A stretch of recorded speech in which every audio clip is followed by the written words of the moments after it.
Pune जिल्ह्यामधल्या top 9 बातम्यांचा आता आढावा घेऊयात. पुणे रिंग रोड प्रकल्पाच्या 2 पॅकेजच्या कामासाठी महाराष्ट्र राज्य रस्ते विकास महामंडळाकडून निविदा जारी. 254 किलोमीटर लांबीच्या मार्गासाठी निविदा.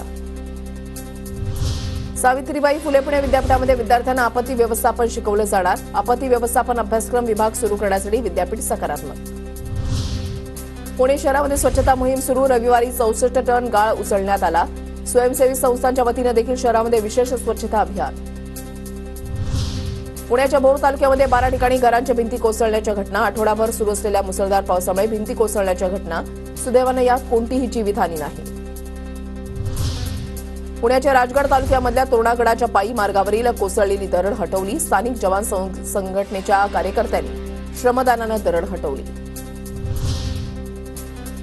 पुण्याच्या मुळशीमधील कुंडलिका व्हॅली अंधारबंद ट्रेक पर्यटकांसाठी खुला. अतिवृष्टीनंतर प्रशासनाकडून ट्रेक बंद करण्यात आला होता.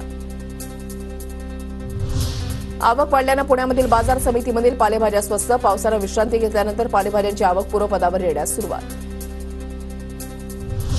पुण्याच्या धनकवडी भागामध्ये मध्यरात्री टोळक्यांकडून गाड्यांची तोडफोड. गेल्या काही दिवसातील 4थी घटना. अज्ञात टोळीविरोधात गुन्हा दाखल.